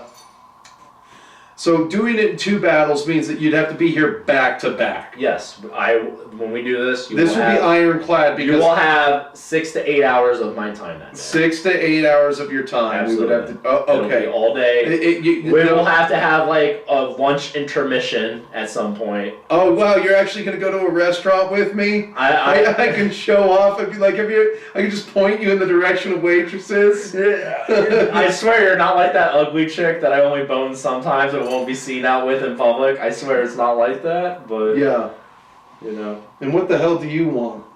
You think you're a lap cat? Does anybody look at the freaking sheer size of this cat? Did he kill that dead thing on your sidewalk? There's a dead. Probably he was out all night. Yeah, it's like a dead bird. It's like the remains. I left him out last night. Yeah, there's remains of a dead bird on your sidewalk. Did you get a bird last night? He probably did. Did you get a bird? You're gonna go down now, right? No, he's gonna stand. So with that said, you know, I just I'm gonna leave it open for questions. Anybody who's still in there, come on, you can chat to me. I am going to announce a few things in the link below. There is a link to my Rumble page. If you have not subscribed to me on Rumble, please do, because I need at least 5 subscribers so that I can live stream. Oh well, hell's bell. Well, damn it. Okay, well, when I go home, I'll view the video, and I don't have a Rumble account, but I'll go make one. You make a Rumble account because Rumble, I see the benefits to being able to stream to both platforms at the same time, and Rumble allows you to monetize immediately because it's just the way their site works. Here's the thing, guys. YouTube is dying. If you are not content YouTube wants, it is going to die. Content like this is going to die. Gun content, political content, anything of that nature is gonna be gone. No, anybody, basically what YouTube is going for is anybody who accidentally drops the F-bomb in the first 4 seconds of their video. Or just talks about anything they don't want, like the alphabet people. If you're disparaging the alphabet people, you're gonna be gone. If you have a problem with language or something like that, like my grandpa, he watches me. He doesn't like my bad language, but Rumble has just it's becoming a more solid platform for streaming, and I see the benefits to streaming to both platforms at the same time, and I need to learn how to use. There's even like fitness stuff that's being canceled because like they're giving health advice for people who do steroids. So instead of people having to comb the dark edges of the web to figure out how to freaking do a cycle? To do a cycle, or how to do a cycle properly and not kill yourself or turn yourself into a castrated cow, they're banning channels, and it's like, that's stupid. Like, more plates, more dates is getting canceled. Who's that? More plates and more dates? He's a guy that puts informational stuff about steroids, and they're canceling his channel.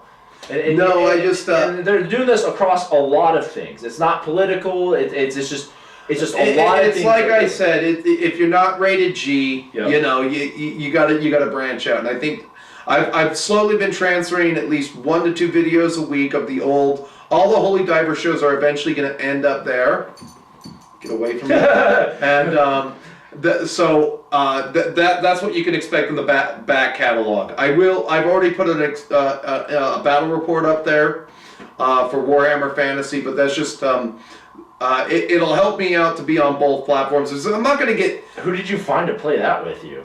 Oh, I forced Anthony into a game. Oh, no wonder you told me his comments. And he's always like, nobody wants to play fantasy, HD. Quit doing gay shit. That's why you told me that. So I'll play fantasy with you. I'll play a game with you. Oh, you will? I don't think you have the time. If you're going to miss leg day, you might actually have to read a book. Yeah, you have how many fantasy armies you got? You got a few, right? I've got 7. Yeah, I'll play one of those. I'm starting my... Wait a minute. I like these ugly fuckers. What are they? Those are Beastmen. Yeah, I'll play those guys. This is one model that I painted a long time ago. This is Mighty McWhitey. He has like chainmail. He's a Beast Lord character that I painted up. Huh? Yeah, that's back when I really cared. Damn, but I kept him because I just loved the paint job on them. But I said, why not lead these guys with an albino? I like these. These guys are like Vikings. So I'll be these guys. So I have to paint up a whole Beastman army. You don't have one already? No, I just started them again. Oh my lord. I'm trying to strip. Where do you get the models at?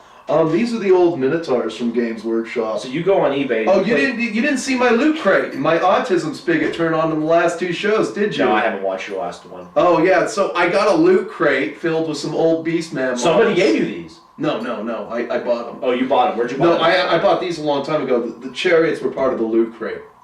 From where? I bought it. I made some eBay purchases. Oh, you just bought them off eBay. I bought them off eBay, Okay. but the guy had them up for a reasonable price. I'm like, there are deals. So if you're a deal hunter on Well, you can't eBay, get them anymore. you can't get these anymore. Yeah. They make bigger plastic ones that aren't bad looking. GW does? Yeah, Oh wow. They still make a lot of those fantasy yeah. models? But these are their old chariots. Pretty cool. So I, like you, I'm doing chariots. I tell you what, That is all dry brush, by the way. well, that's really good effect for just dry brush. And then I washed it. So Even the wood's dry brush? Yeah, it's all wood. Wow. There's like 4 different colors on there that go into that. Wow. But I actually on the last really like on this the wood last effect. stream I go into how I painted the chariots. I really like this wood effect. I might have to watch that just to see how you did the wood effect. There. So there is that. There are deals on YouTube. That wood effect is quite because that's like timber planking, right? Yeah. I like the effect on that. So we have we try to have a lot of fun on there, but like I said, the link to the Rumble channel is there, and so if some of you guys can give me a help out up there, that would be much appreciated. And then for the diehards, and I'm talking to the 60 people who always throw the thumbs up on my channel. I will tell you when the video is released on Patreon, so that you can go and you can watch it. And any money that I make from this Thermopylae Battle Report series, from the 2 games that we're going to do, because we're going to break it up into 2 games, that's going to go into the new computer fund. And the what do you call it? I'm going to use some of the money to buy a very cheap microphone that will actually extend off of the camera. A boom mic. So that nice. will go into some of that money. That will actually be really nice. Some of that money will go into the genesis of my new computer fund, or desk. More likely a desk setup fund. Just to let you know what I'll do with it, because anything that I make usually just gets reinvested, and then I usually at least once every 4 or 5 months annually tell you what I did with your guys' money. So there is that. But oh, nice one. Thank you. I enjoyed doing the Beastmen chariots. It's just like everyone sitting there I watching. don't know, man. They're like autism alert. So those Persian chariots are the first ones I ever did, and they're metal. Yeah. Damn, those things were finicky, man. They're a bitch. Fiddly. Yeah, I was like. I even sat there and showed episode 11 when I got them, and I opened them up and started to build them, and then 12 I started to paint them. And then I said I will finish one this weekend. I put one up on my Instagram, and then just that one came the very next week. I couldn't help myself. I mean, they're beautiful. Like, I'm glad. Like, I painted 3 chariots, 2 side chariots. I know. I and gotta a watch the video. And they're beautiful. And I really like the last one I did. You probably haven't seen it because I posted it yesterday. But I really like the blue chariot I did. It turned out pretty good. I have a dead Greek behind it. So. Do you have any Greek casualties? Oh yeah, I got tons. Oh, can I get one of those models? I got extra. How many you need? I got I just want one marker to red. So we dragged the body of Leonidas back. Oh yeah, I got tons of Greek casualties. Just one casualty. I accidentally bought extra. I didn't know. I don't know what I did, but the last time I placed a foundry order, I bought an extra pack. So I have tons of extra. No, it's just one painted up on the ground. I technically have 2 packs of Greek casualties and a pack of Macedonian casualties. A pack of Macedonian which are essentially Greek casualties. So well, let's see here. I know I've got a 40mm circle down. Yeah, I'll bring one over to you. Oh, do you have a Leonidas model? Yeah, he's right there. I was going to just use that bigger guy as Leonidas in the center there. Oh, the guy at the cape, the only one with the cape. No, he's the guy's just standing by himself. Oh, this dude? He's the War Games Factory dude by himself, but I just kind of like... Oh, these are the War Game Factory plastics? There's a couple of them mixed in there with him. I've never seen them up close. They're not that bad. No, they weren't that bad. They got bought out by Warlord, though. I mean, they're older, but, they're really not that bad. The reason why I like these is that they're just a little bit bigger. They're a little bit bigger. Those are the actual Warlord, right? No, those are Victrix. Oh. These are the Victrix? Yeah, all of these are Victrix. The Warlords are in. The Warlords look way You have different. Warlords, right? Yeah, I have a whole phalanx of Warlords. So this guy's a Victrix? Yeah, those are all Victrix. Because I gotta buy some of these guys. I want to see them. These are small for Victrix, aren't they? No, they're standard size. Dude, I've bought in so many Victrix models. I have like thousands of Victrix models now. It's ridiculous because that whole like 80% of that Persian army is Victrix. Yeah. So like I have so many damn Victrix models now because all of my Romans are Victrix. These Persians are Victrix.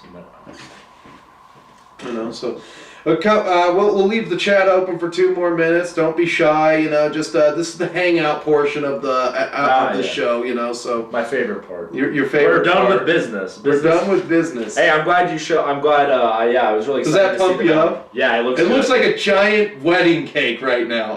Well, it's white. It's white. But once you dry, like you're apparently you're really good at dry brushing. So I'm sure it's going to turn out great. Well, I got that. So what I would probably do is I'd probably do the dark brown, and then do a mix of the dark brown with the sienna, and then do a heavy dry brush with the gray on top, something like that maybe, or even reverse order. I don't know. You'll figure it out. So I just got to get those tubes out. What? You can mix them up too. I got the dark brown and the sienna color there, and the gray. There you go. And you'll have to thin them out. They come out as a pretty thick acrylic paste.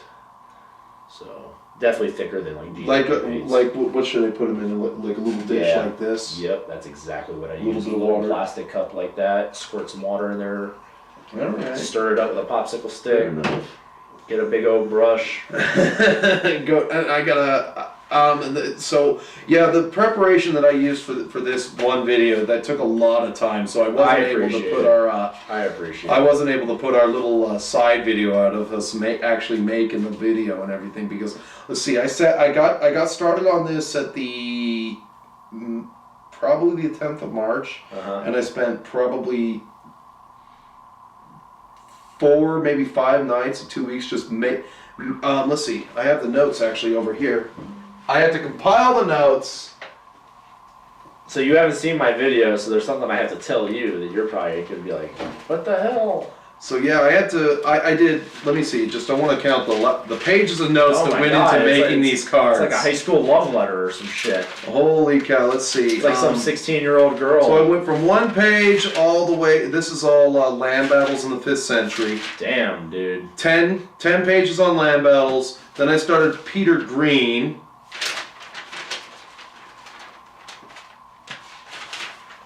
16 pages. I did 16 pages of notes to make these master cards. That was not an easy feat. So what did you think about, did you finish land battles? Did you finish all of them? I didn't finish all of land battles, but I am going to use it for Patea. You can have Men of Bronze back because it's just a big old debate of whether or not how they moved, where they clumsy, how they fought. Yeah. You know, it's not really germane to the subject matter at hand. No, it's about hoplites in general. It doesn't really focus on one period. Yeah. Well, with that said, anyway, as you know, YouTube has many features you can use to interact with me. You can like the video, dislike the video, comment, or subscribe. Until I see you again, check me out on Rumble. If you need bench updates, you can get me on Instagram. Don't forget to check out Patreon. And keep painting, keep playing, and stay metal, my friends, and thanks for tuning in. And click. So I'm going to Historicon next.